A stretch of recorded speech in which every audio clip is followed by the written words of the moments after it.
on today's edition of Stories from Real Life with Melvin E. Edwards. Our guest for this episode is Bob Furniss. Bob Furniss's life changed forever when his daughter Keesha was diagnosed with breast cancer. Sadly, she passed away in November of 2017. After she died, he found new purpose by trying to help other young women by encouraging early detection. That's why he and his wife Susan founded warriorprincess.org. We give each other room to have bad days. Susan will ask me, "Are you okay?" when I'm quiet, and I'll ask her the same things. And it's hard to believe that as many years since 2017 to now that it's been, that you still have those days. But the reality is you still do as parents. There's a word for when you lose your wife or your husband, a widower or a widow, but there's no word in the English language for losing a child. There's no individual word for it. And I think it's because it can't be summed up in one word.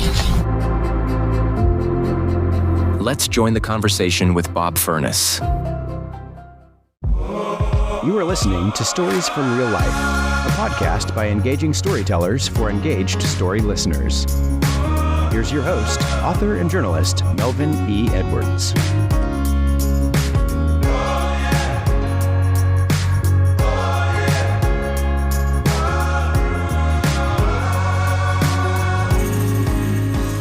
Hello again, and welcome to another episode of Stories from Real Life. I'm your host, Melvin E. Edwards.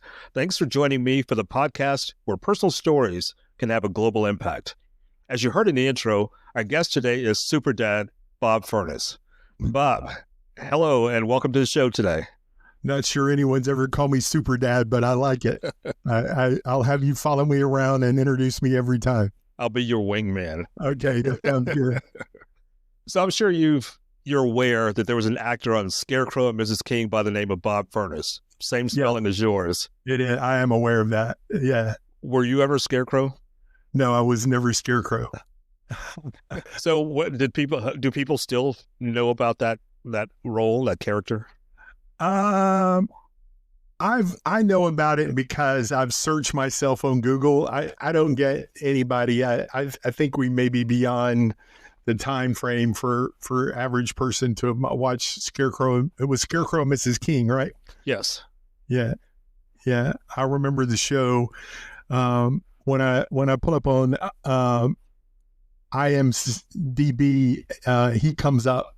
Bob Furniss comes up. So, but it's not you. It's not me. It is not me. Okay. So the serious topics that we're going to be discussing today. So I've got some questions about your work with breast cancer research and detection. So Bob Furniss's life changed forever when his daughter Keesha was diagnosed with breast cancer. Sadly, she passed away in November of 2017. And Bob, I extend my condolences on the loss of your beloved daughter. Thank you so much. After she died, you found new purpose by trying to help other young women by encouraging early detection.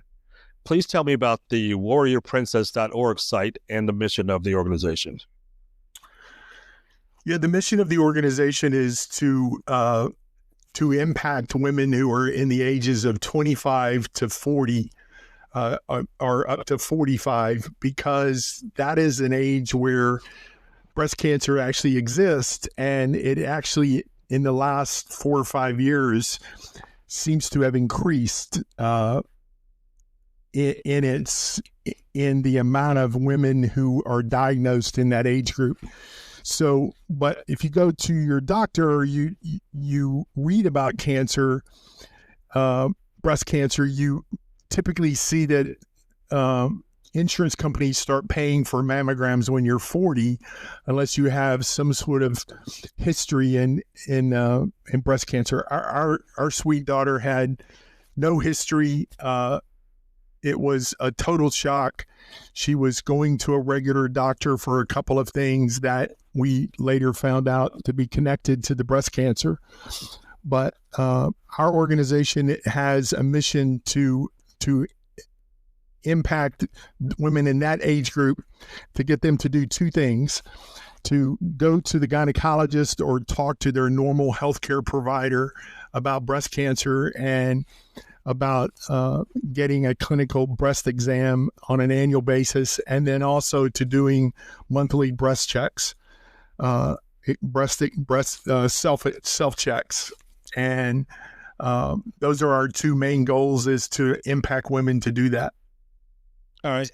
Your book is called On to Blue: The Story of a Breast Cancer Warrior Through the Eyes of a Dad.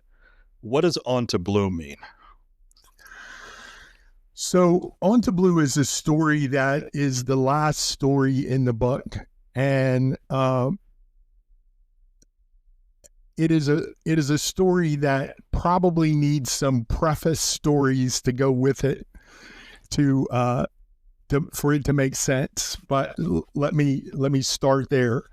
Our daughter was diagnosed at 30 years old, and she died at 34. She was a vibrant, beautiful kindergarten teacher who she used to say, I don't have any children of my own. I have hundreds of children that I've impacted through the years as a kindergarten teacher. So when we found this, she sort of became a different person. Before, she was a quiet, not very connected to a small group of people, not very loud on social or anything like that. But after she was diagnosed, she began to post on social media and on be a part of various groups that were online. And she lived her life out loud on social about her breast cancer. She mentored other women who were finding out they had metastatic breast cancer. Metastatic means that it has left the original place. You can have metastatic kidney cancer. You can have metastatic breast cancer. She had breast cancer in her breast, but she also had it in her bones and in her lungs. So the On to Blue was a story that, On to Blue was a story that came about at near the end of her life. So she was a salesperson for a multi-level marketing organization called Unique, which is a makeup company. And she was actively involved. She started that about 2 years into her survivorship. And I can remember that she was so devoted to selling makeup online. I can remember her sitting in a chair in the living room and being on chemo drugs and just throwing up for 5 or 10 minutes at a time, and sitting back up and wiping her face off and saying, well, I'm going to get up and go make a video on Facebook about my Unique. I'll be back in a little bit. And she would go in her room and she would turn on her Facebook, and she would do a live of her doing makeup with the idea of showing somebody how to use a particular mascara or a particular eyeliner, and them wanting to buy that. So in that organization, their focus was on women, as you can imagine, with makeup. But what I learned is it was a organization that connected women to other women. And whenever she got very sick, she was at the yellow level. So as you can imagine, in a multi-level marketing environment, there's different levels. And it was sort of apropos that pink was the next level that she wanted to reach. Well, with her being sick and her being limited in her abilities, it didn't look like she was ever going to make it to peak. And I got a call from her boss's boss's boss. So the person that was very high in the organization that had heard her story was connected to her, talked to her multiple times. And she said, Bob, we want to do something special for Keesha. We want to let her reach pink. So I've checked with the company, and we're going to apply all of the sales for 2 days from all of the women on her in her downline and in her upline that are willing to do it. We're going to have it assigned to her account so that she can reach pink status. So they did that. About 4 days later, I got a call from Sean, and she said Keesha made it. And unfortunately, this was the last. I believe that this happened. The phone call happened about 2 days before she actually ended up dying. And Sean said, well, call me when she's awake, because at this point she wasn't awake very, very much. And so the next morning at 6 o'clock, my wife came into the bedroom and woke me up and said, hey, Keesha's awake and she's lucid and she wants to talk to you. And so I went into the bedroom and into her bedroom and was talking to her. And Susan said, we should tell Sean. So I call Sean. Sean's on the West Coast. It's 4 o'clock in the morning there. She picks up the phone and I said, Keesha is lucid and awake. Do you want to tell her that she made pink? And she said, absolutely. She said, let me call you back on FaceTime so I can see her sweet face. So she calls in on Facebook. I hand Keesha the phone, and Sean begins to tell her that she's made pink status. And Keesha's face just lights up the entire room with a smile that is so wide and so big, no matter how bad she was sickness wise. And so they talked for a little bit about what it meant to be pink, and she congratulated Keesha, and Sean was ready to hang up. And Sean said, okay, Keesha. And Keesha said, well, on to blue. And I didn't know what that meant.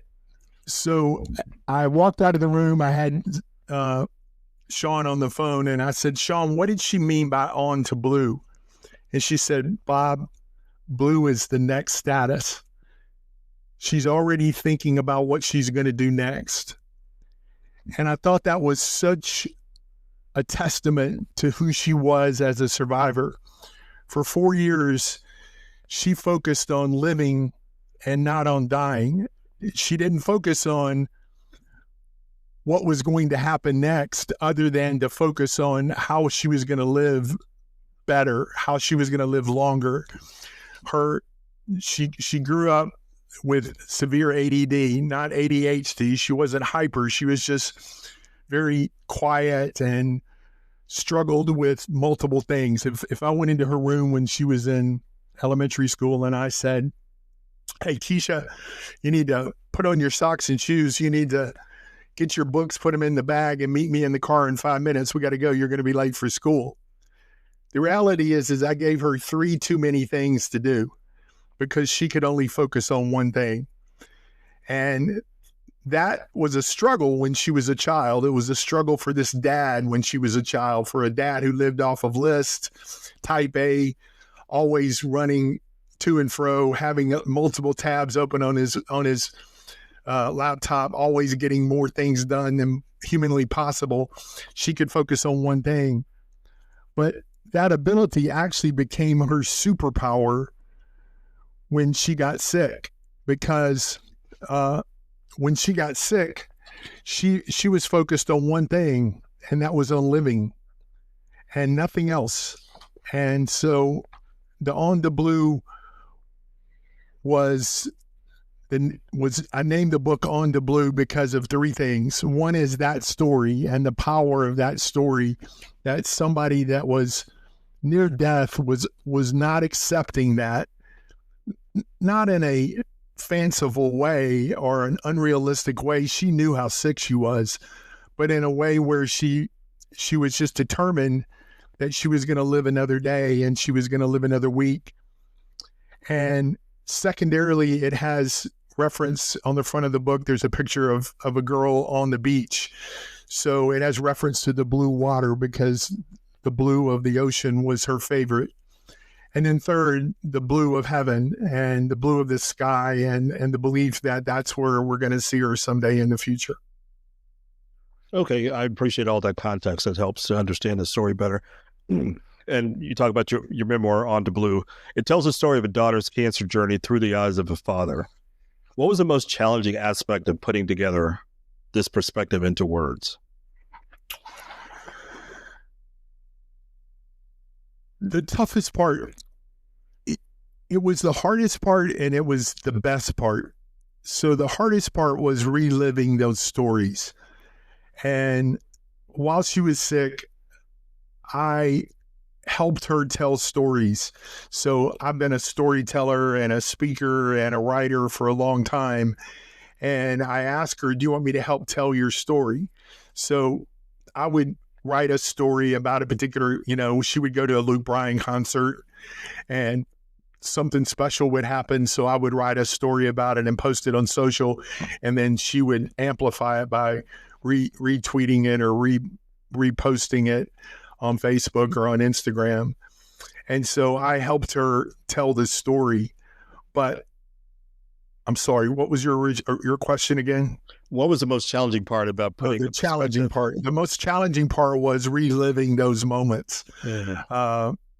And there were days when I would have to just shut down my laptop and walk downstairs, and I would tell my wife, I can't write anymore for a couple of days. It's killing me. But the negative was also the positive in that it reminded me of the stories of how strong she was. And then there were some stories that would come to mind as I was sitting there thinking about her childhood and about her in high school and in college. I would remember a story that was a real positive or a funny story that I could write about her. And so it was cathartic and it was therapeutic, but it was also very tough to write stories knowing that it was me putting her life into writing. So that part was cathartic for you. What about your wife, Susan? How has she dealt with this?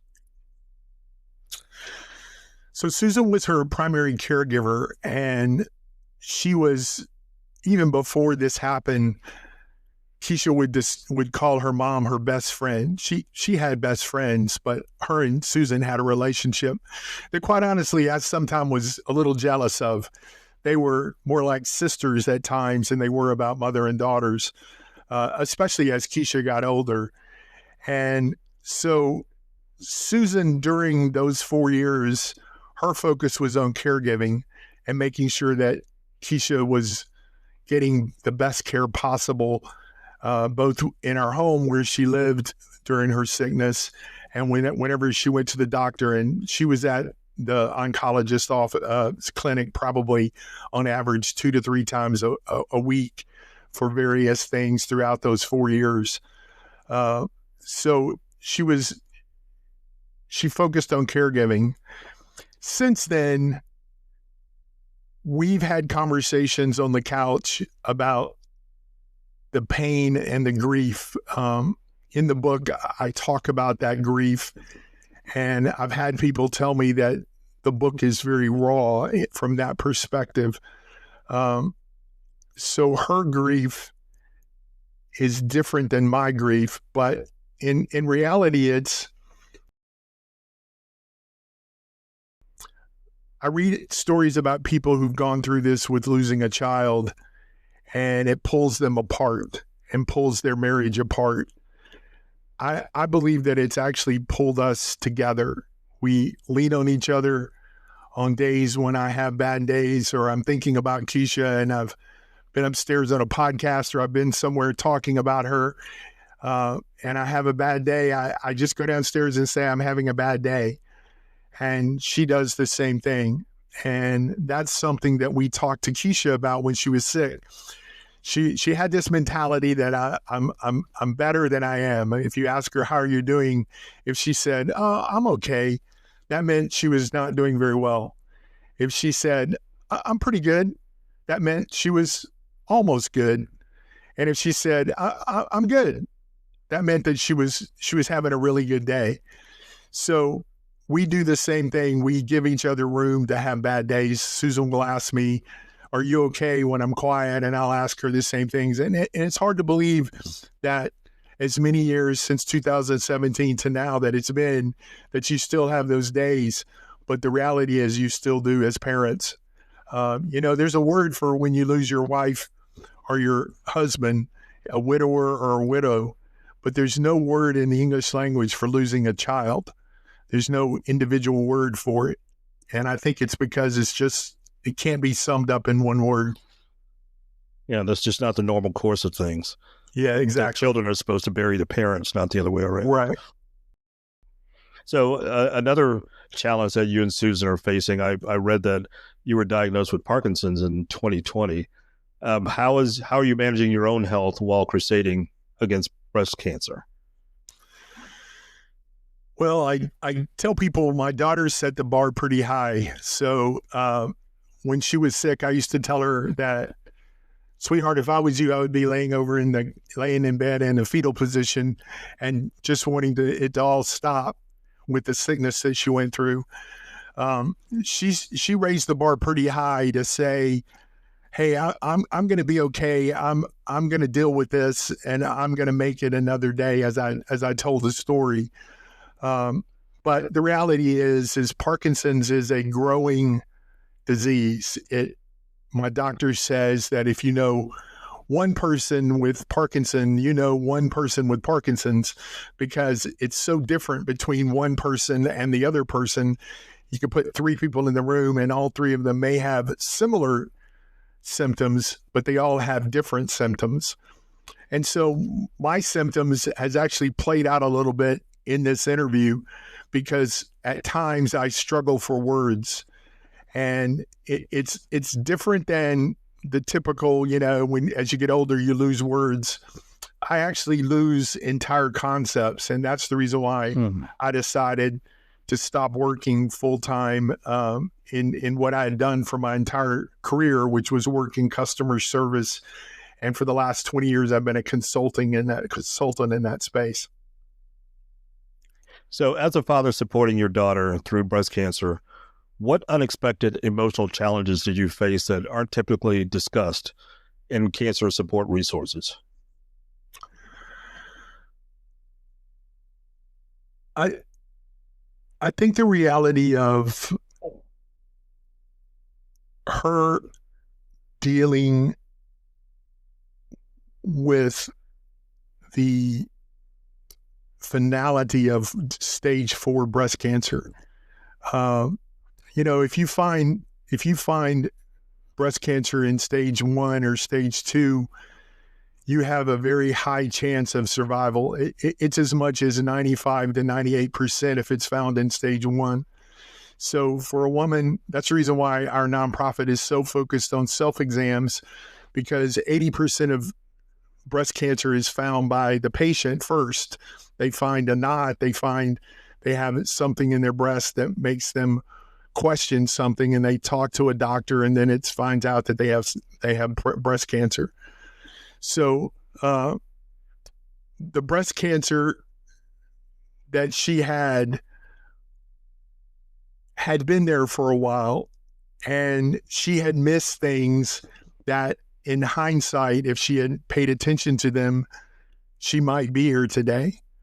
But so my focus was, let's don't focus on how you got here, sweetheart. It doesn't really matter that you missed something. It matters, but it's not anything that you can fix. So let's focus on the future. Let's focus on today. Let's focus on tomorrow. And so as a dad, I couldn't fix things. As a dad, if she got married and she got divorced, she could come and live with us. If she had a boyfriend that treated her bad, I could go over to his house and threaten to hit him in the nose if he did it again. As a dad, I could do the things that a dad does, but I couldn't fix cancer. I couldn't fix it. So what I tried to do was to put things in front of her that were 2 to 3 weeks out: a concert, going to Disney, going to the botanical gardens, going to a concert, whatever I could do to put in front of her so that she was looking forward to something. And I recommend that to anybody that's dealing with relatives or friends who are dealing with chronic illness, is to put something in front of them every 3 to 4 weeks so that they have something to look forward to. She would walk out of a concert with Luke Bryan concert, and who she was a crazy nut over. She would walk out of a Luke Bryan concert, and on the way home, she would go, "I'm going to Disney World in 3 weeks. I'm so excited." So it was the part that I believe happens is it's really easy to get sucked into the reality of death, and it's hard to live as if you're going to live and not going to die. And that's what my focus was. All right. We've all heard, or most of us have heard about the golden rule, that doing unto others as you would have them do unto you. You talk about the platinum rule. Can you explain what that is? Yeah, it's to love people the way that they want to be loved. And I found this through something that I read back when I was running call centers in the customer service world. And I used to talk about loving the people that were on my team or loving the people in my contact center.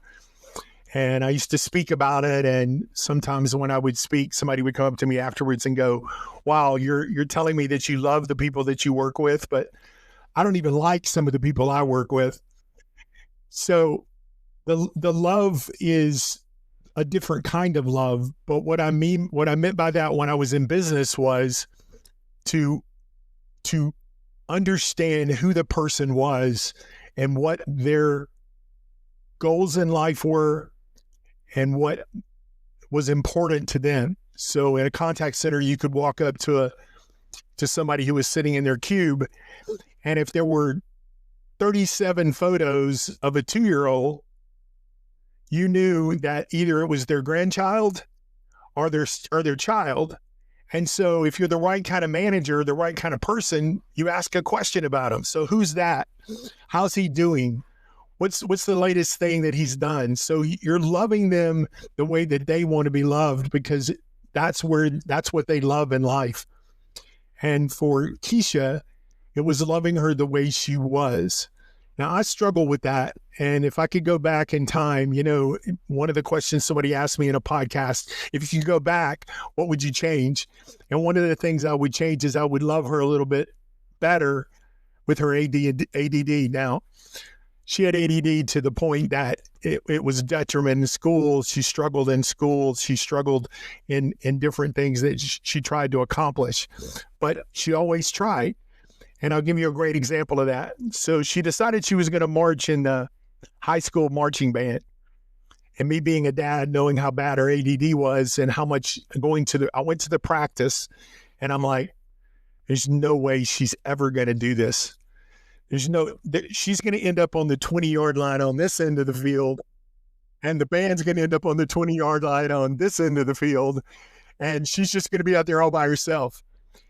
And we went out the first night that she was marching at high school, and I got up on the top of the press box with my video camera, and I'm sitting there recording, and I'm thinking, please don't let her mess up. Please don't let her mess up.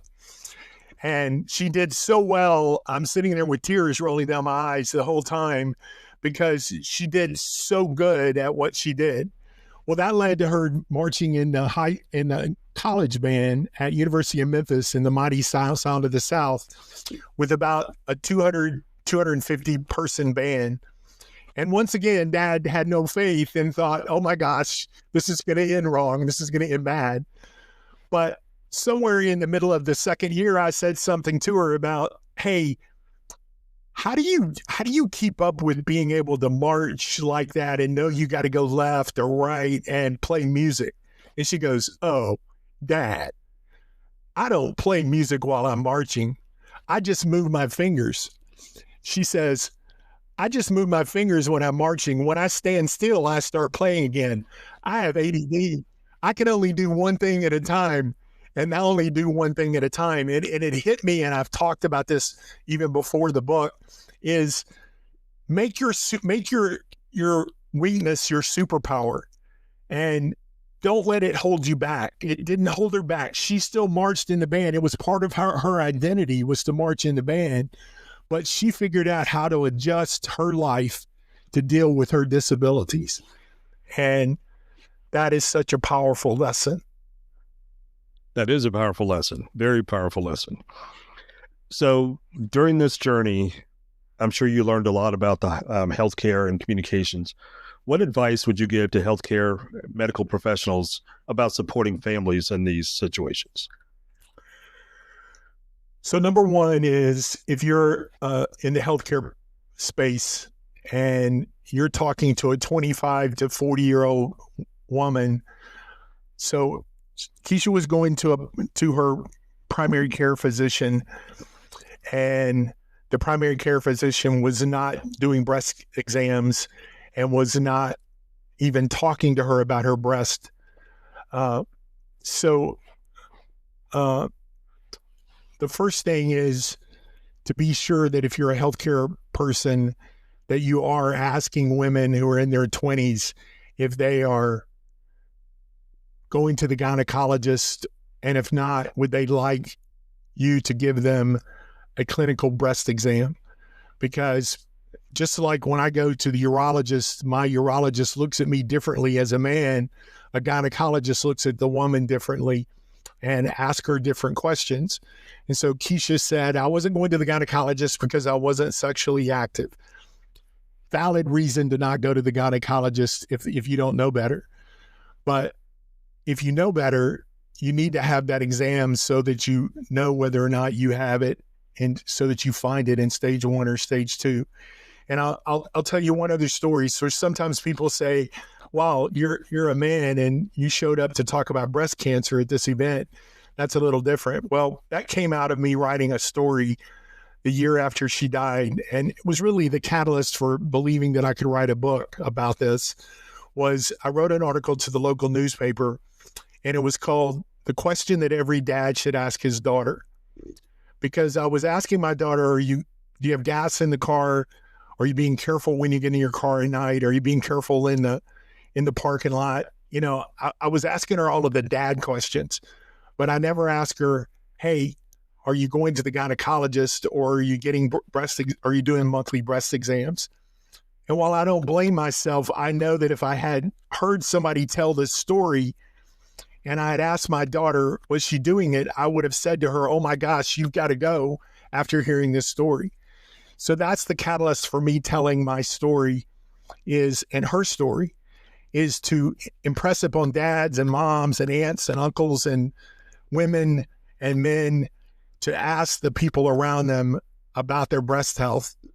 And if it's uncomfortable and you don't know how to do it, you can go on our website and we'll send you a card that looks like this, that you hang on the shower, and it has all the icons of the ways to do the breast exam and all of the instructions on the back. And if you're a father who's a little nervous about talking to your 25-year-old about breast health, just tell them, hey, I heard this podcast and I heard this story from this guy about his daughter, and I want you to take this and read it and do this because I think it's important in your life. So that's the reason that I do what I do. Well, that's an important objective. And thinking about this and making it personal, I've got 3 daughters who are between the ages of 25 and 34. So it sounds like I need to have a conversation with them.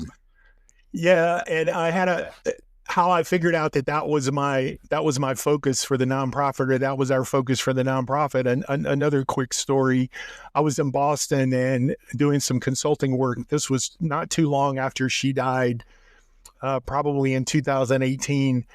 And I finished early, and I looked on the calendar and found out that there was the Cheers bar was around the corner. So I walked over to Cheers bar. I sat down at the bar, and I was having a drink and thinking about all the characters of Cheers. And it doesn't look anything like the bar on TV, but it's still the original Cheers that the writers wrote about. And this couple sat down beside me, young couple, probably probably younger than me, but not that much younger than me.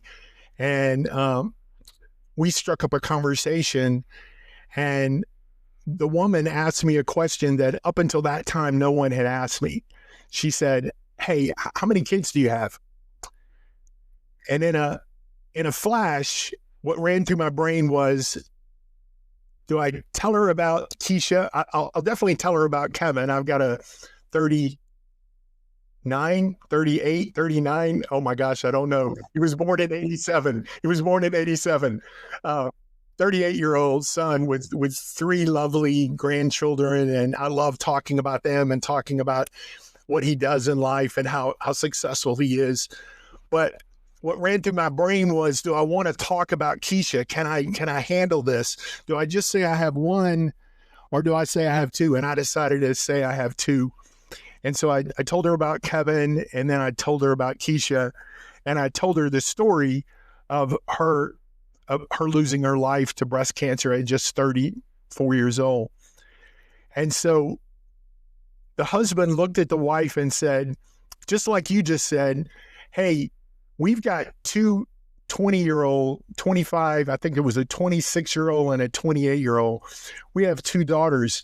Hey," he's asked his wife, "do you know whether they're going to the gynecologist and doing breast exams?" And the wife said, "No, I don't, but I will know it by the end of the day before I close my eyes tonight. I'll ask that question." And as I got into the Uber after that on the way to the airport, it occurred to me that maybe that was the point.